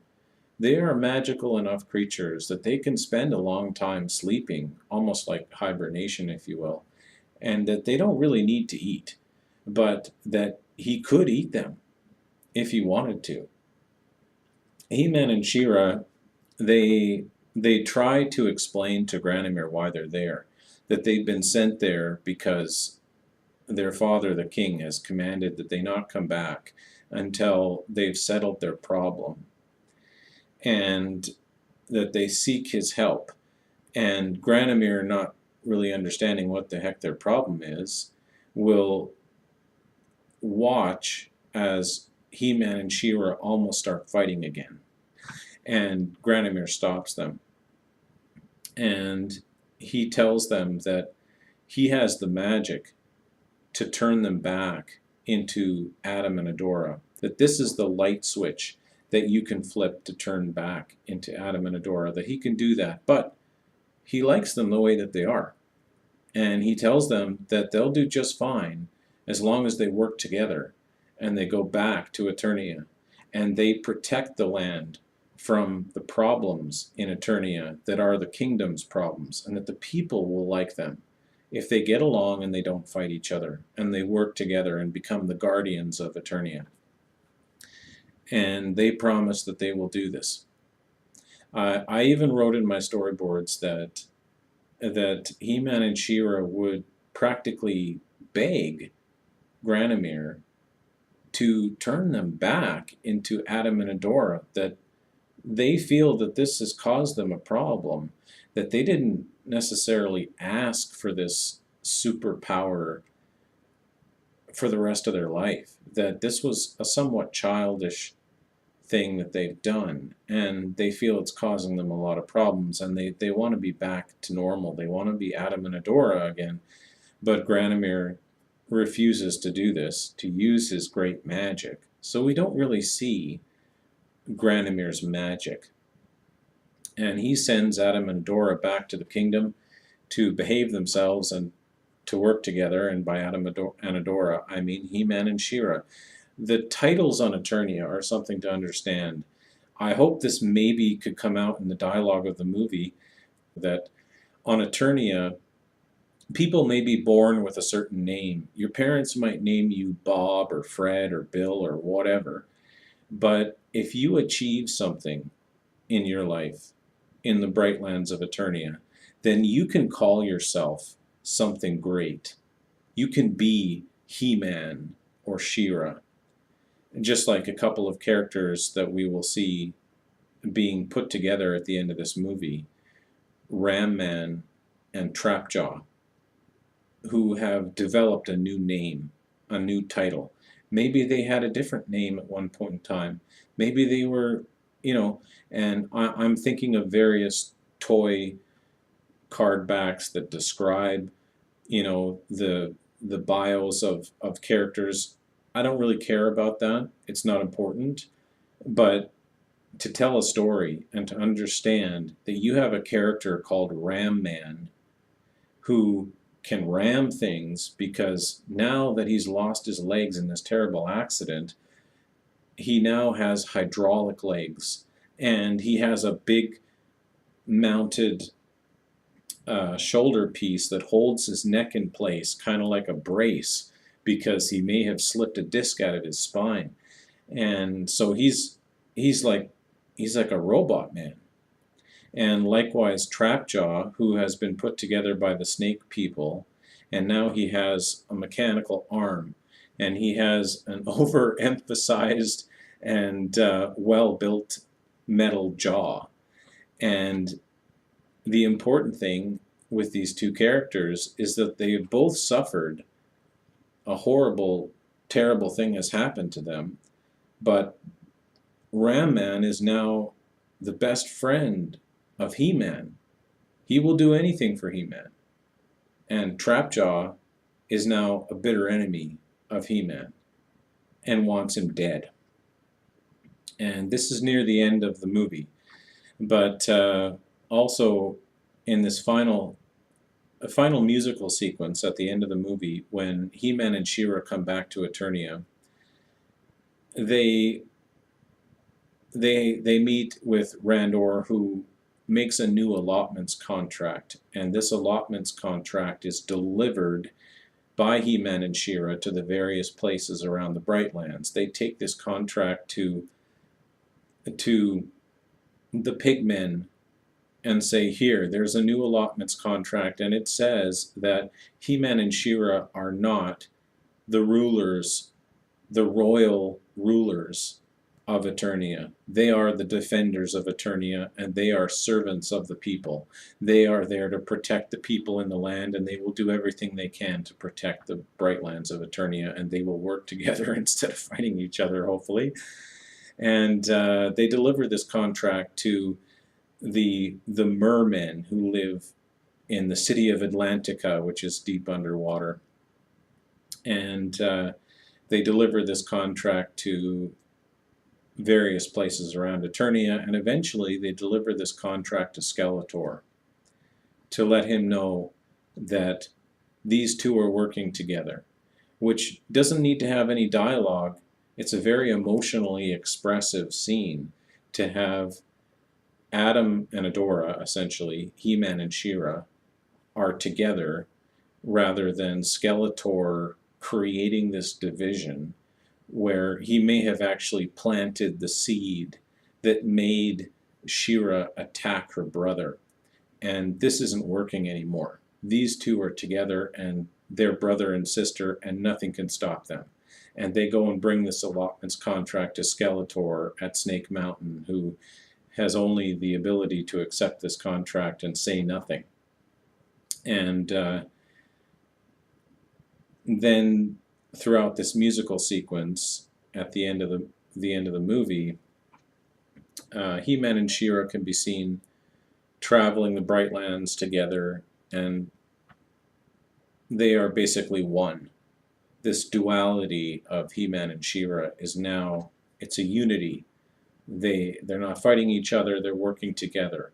And it's not about the kingdom as a regal order of men. It's not about that. It's about brother and sister protecting the kingdom together. And so they travel around the Brightlands, and there's a musical sequence going on, which this musical sequence, as far as I'm concerned, it is the title song of Masters of the Universe. Now, from Filmation, there was a title song for the He-Man show, and there was a title song for the She-Ra show, and there needs to be some song that is the He-Man and She-Ra song, that is the Masters of the Universe song. And maybe it's well orchestrated, and you can certainly think about the '87 movie that Gary Goodard did that had this orchestrated music at the end of it that was beautiful. either way, that's the end of the movie. Is He-Man and She-Ra as one, and they've delivered an allotments contract to various people around the land, so the people in the land know who He-Man and She-Ra are. There's no confusion. There's a clear plan for the future, and that future includes Skeletor, and it includes other potential problems. And in the second movie, we'll really get into the problems that can occur on Eternia and how He-Man and She-Ra work together to deal with those problems. So it's something to understand that there are two movies and they work very well together. And what can I say? That's my first movie, and I'm proud of it, and I'm tired. And if anyone had questions about my movie, go ahead and ask me. I get so few questions from anybody because I honestly think my stories are perfect. I've had people say that maybe I don't understand anything about Masters of the Universe, as like the most childish thing that you could say to me. And I run into a lot of childishness on the internet, a lot of demon trolls. But nonetheless, I understand Masters of the Universe so well that this story has possessed my mind for years. And I'm not a very good artist, and I'm just one guy, and I don't have any money to make a big movie, but I can try and tell this story. And the story I'm telling it's $100 million big budget effects movie with 90% computer graphics with all kinds of render nodes and environment collatas, and it's a big deal to make this movie. But I know that there are millions of people out there who want to see a He-Man and She-Ra movie, and even if they don't even know it, I know they want to see this movie. They don't want to see the He-Man movie and then maybe that movie is successful, and then maybe later on we'll do another He-Man movie, and then maybe we'll do another He-Man movie, and when that runs out of steam, well, maybe we'll make a She-Ra movie, but by that point in time we won't know how to tell the story of She-Ra, just like Filmation didn't know how to tell the story of She-Ra, and the Princess of Power show got canceled, and nobody bought the toys. And you have a generation of girls who grew up, and the closest heroines that they have are these sort of girl heroes that look good in a dress. And they're often the female version of a male hero. There's Batman, and then there's Batgirl. There's Superman, and then there's Supergirl. And nobody really ever takes a great effort in the past to describe what a real female superhero is and what that means to girls, and that there would be an audience out there that would love to see the duality of He-Man and She-Ra, that they're not in love with each other. This isn't a romance thing. They're brother and sister, and that means something. And siblings often don't get along, even though they have to live together. They have to work together. They have to achieve things together, and they need to understand each other and understand their future world together. And that, when you have superheroes who are playing around with natural blood magic and rock magic, and they're messing around with the magic and the superpower of Eternia, it's a struggle. Putting that into the dialogue, I mean, to me, it's just not an easy thing to put all the puzzle pieces together from all of the Masters of the Universe stuff that's out there, the shows that have happened, and drawing from that, taking from the classic inference of Filmation and the comics and the other shows that have happened. It's a lot to piece together and to try and put dialogue. I mentioned dialogue because I haven't mentioned dialogue. There's not much of it in my storyboards, and I don't really have a script at this point in time. Maybe at some point I'll have a script, but like if I have like a 2-page script, who's going to want to put $100 million into a 2-page script because there's barely any words in this movie? It is a lot of emotion, when there's something being said, it's a simple thing that somebody says. It might be very, very important what they say, but there's not a huge amount of dialogue unless you just have these run-on bits where people talk about stuff, right? Like if some space pirates showed up, or some galactic patrol guys showed up from another planet, or from the mutant planet, like in the New Adventures show, there was a planet of mutants. And I love that idea. I love that there's a planet full of mutants where evolution just went completely awry, and there's just all these different uh, people, essentially, these mutants that live on this planet, and they're all weird. They're all different colors, and they might have one eyeball, they might have three, they might have five.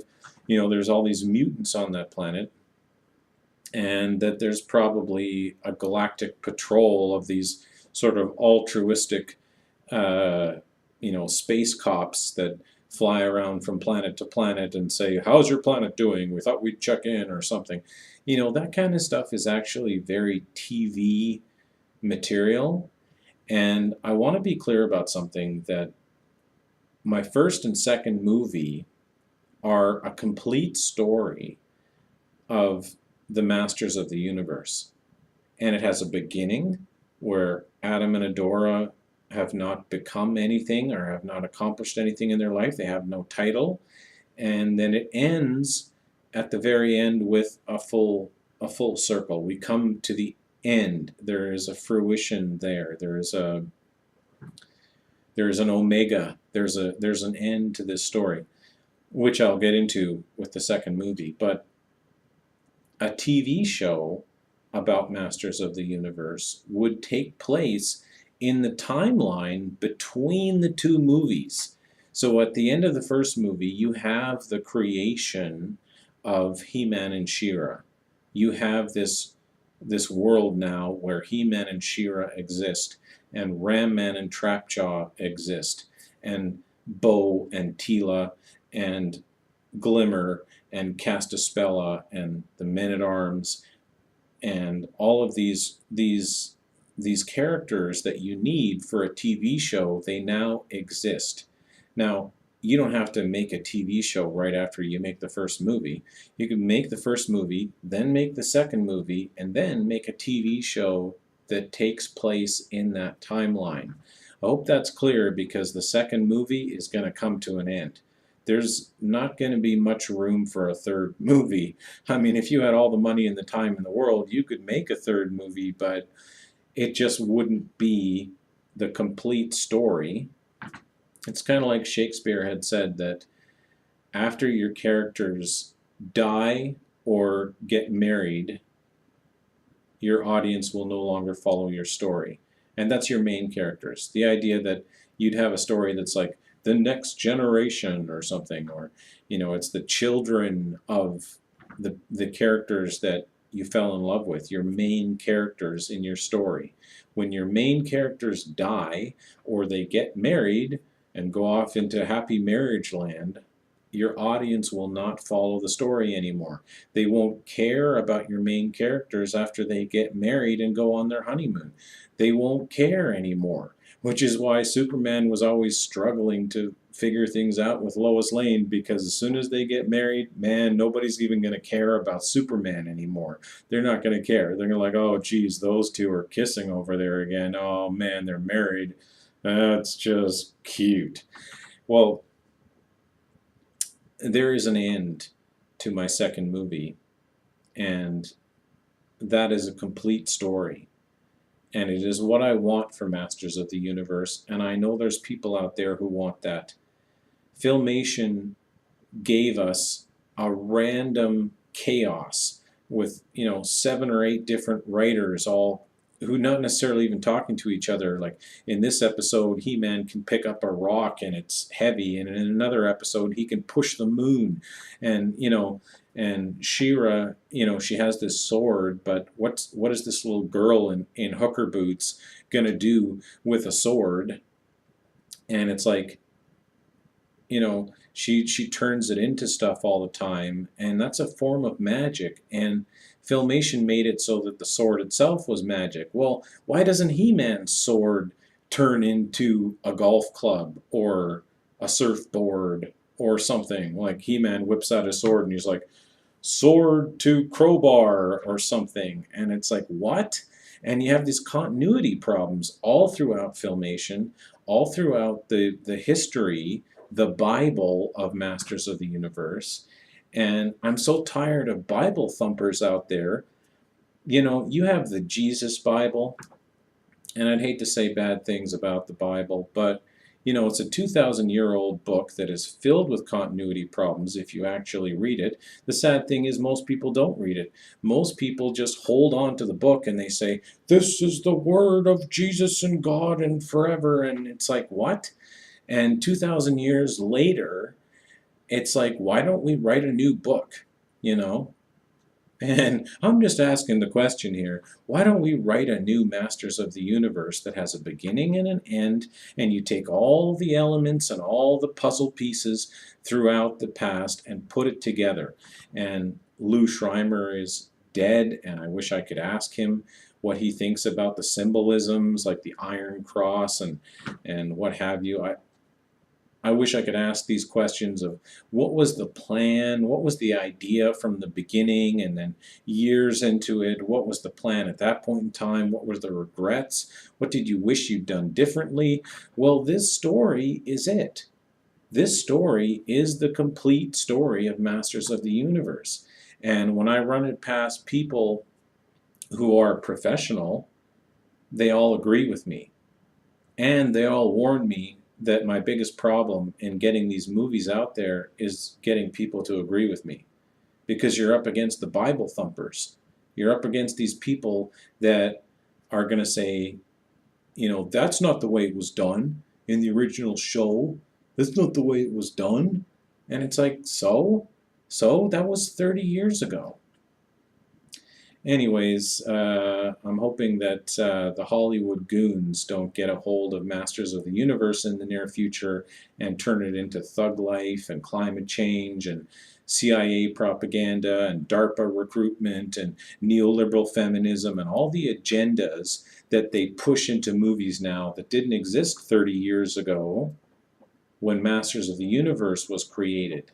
Back in that era of the American zoetrope with, you know, Francis Coppola and guys like John Milius and Ridley Scott and whoever. I mean, Woody Allen and all the great directors of, you know, the late 60s and 70s or the early 80s, and then eventually you get into the 90s and things got very formatted in Hollywood. Things became very boxed, and eventually Hollywood also came up against a lot of piracy and a lot of heavy corruption and manipulation.